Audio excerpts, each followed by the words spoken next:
Nous avons tous entendu dire que si vous pouviez réussir votre matinée, vous pouviez réussir votre journée.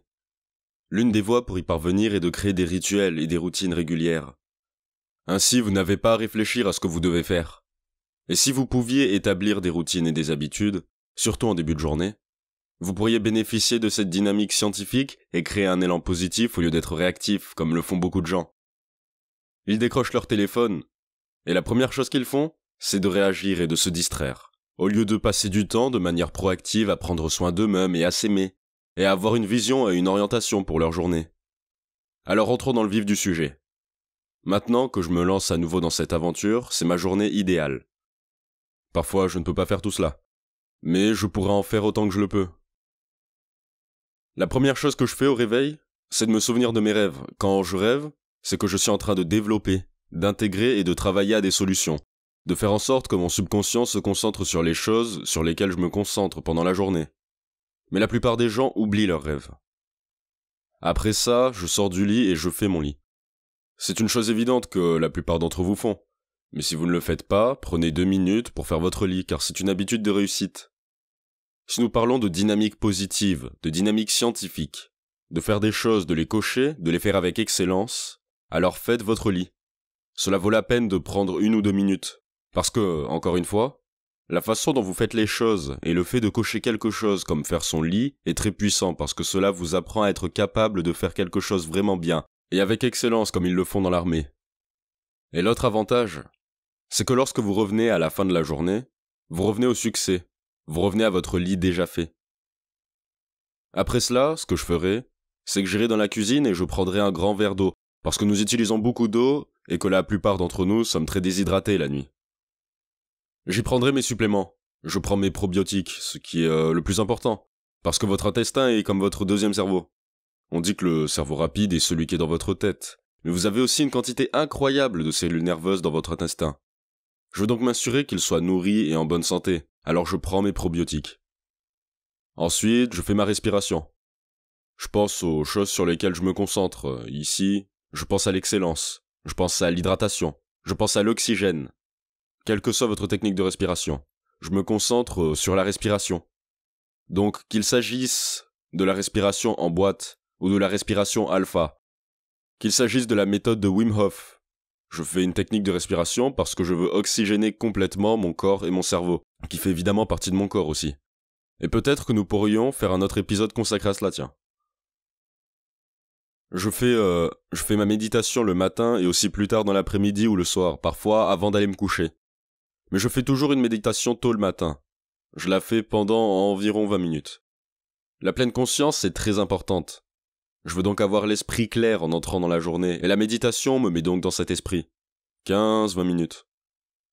Certains d'entre vous utilisent l'application Headspace, certains d'entre vous utilisent le dispositif Muse, utilisent une sorte de technologie.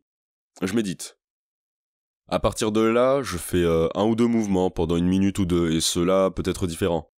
Ça pourrait être de la gymnastique, ça pourrait être des burpees, mais je veux juste entrer dans mon corps après avoir médité. Alors je bouge mon corps assez intensément pendant quelques minutes. Si je suis dans une chambre d'hôtel, je fais peut-être des sauts, je fais des abdominaux pendant 2 minutes d'affilée. Je ne fais que réveiller mon corps, ce n'est pas l'exercice que je fais pour la journée.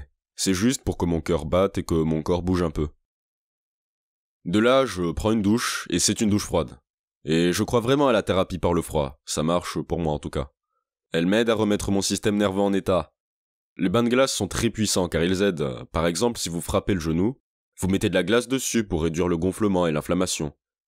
La thérapie par le froid est un moyen très puissant de réinitialiser votre système nerveux et de réduire l'inflammation.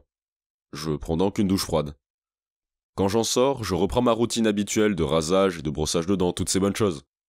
Ensuite, je me fais un thé, et mon thé préféré est comme un thé pour le cerveau. C'est une combinaison de Gotu Kola, de Ginkgo, de crinière de lion, d'huile de MCT, et de quelques autres pierres précieuses. En le parcourant, je sirote mon thé, et c'est là que j'écris mon journal. Je crois beaucoup à la tenue d'un journal. Je le fais depuis que je suis à l'université, et je me sens comme certains des plus grands penseurs de notre temps dans l'histoire. Ils tiennent un journal, et ils tiennent un journal intime. Pensez à Edison, Einstein ou Da Vinci. Leurs journaux sont inestimables, n'est-ce pas ? De là à tenir un journal. J'aime écrire. Il y a beaucoup d'études qui disent que l'écriture à la main est meilleure que la dactylographie. Et puis, comme j'écris déjà, je vais consulter ma liste de choses à faire et nous avons toute une liste de choses à faire en cours. La plupart d'entre nous ont une liste de choses à faire en cours. Pour moi, le plus important, c'est que je veux juste pouvoir accomplir 3 choses en tant que victoire totale. 3 choses pour le travail et 3 choses personnelles. Elles n'ont pas besoin d'être toutes épiques, des choses importantes. Mais je pense que si je pouvais réaliser 3 de mes objectifs de travail sur ma liste de choses à faire et 3 de mes choses personnelles à faire, alors ce serait une grande journée. C'est un peu comme si mon ami Clay Habert parlait d'une soirée champagne. C'est comme votre moment champagne, quand vous regardez la fin de la journée en disant « Oui, aujourd'hui a été un grand jour. Aujourd'hui, je l'ai écrasé. Aujourd'hui, j'ai gagné. » En plus de ma liste de choses à faire, j'ai aussi une liste d'émotions. Parce que j'ai l'impression que nous sommes, en grande partie ce que nous sommes, ce sont nos états et nos émotions. Et je pense que je ne veux pas que ce soit juste là où je me sens d'une certaine manière par hasard. C'est une question de conception. C'est la métaphore dont je parle toujours pour expliquer la différence entre un thermomètre et un thermostat. Un thermomètre réagit à l'environnement, et j'ai l'impression que parfois, si jamais j'agis comme un thermomètre, je vais réagir à tout ce qui se passe dans mon monde et je pourrais avoir de bons états positifs, mais aussi des états négatifs. Par opposition à un thermostat, où je fixe à l'avance une liste d'objectifs à atteindre, certains sentiments que je veux ressentir tout au long de la journée, afin de pouvoir les concevoir de cette façon. Se sentir aimé, se sentir curieux, ressentir de l'ahurissement, de la connexion, de la gratitude. Outre la liste des choses à faire et à ressentir, je regarde aussi ma liste des choses à être. Par exemple, qui est-ce que je veux être aujourd'hui? Est-ce que je veux être un bon partenaire?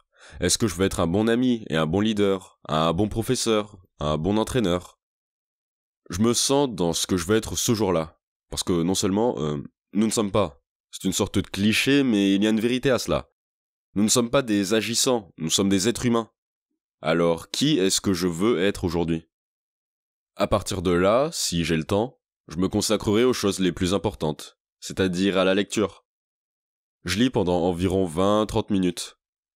Donc, après avoir lu, je vais faire un smoothie cérébral. Des baies cérébrales, c'est-à-dire des myrtilles, des avocats, des légumes à feuilles, de l'eau et tout le reste. Quand j'ai fini ce smoothie, je fais un entraînement cérébral dans l'un de nos cours d'apprentissage rapide en ligne, programme@quicklearning.com. Nous avons un cours de lecture rapide en ligne, un cours de mémoire en ligne, un cours de réflexion, un cours de réussite scolaire. C'est là que je fais mon entraînement cérébral. J'aime aussi le faire le matin parce que je veux démarrer mon cerveau, mon esprit si vous voulez, et aussi mon corps. C'est l'objectif que je me fixe et c'est ce que je fais en me concentrant le matin.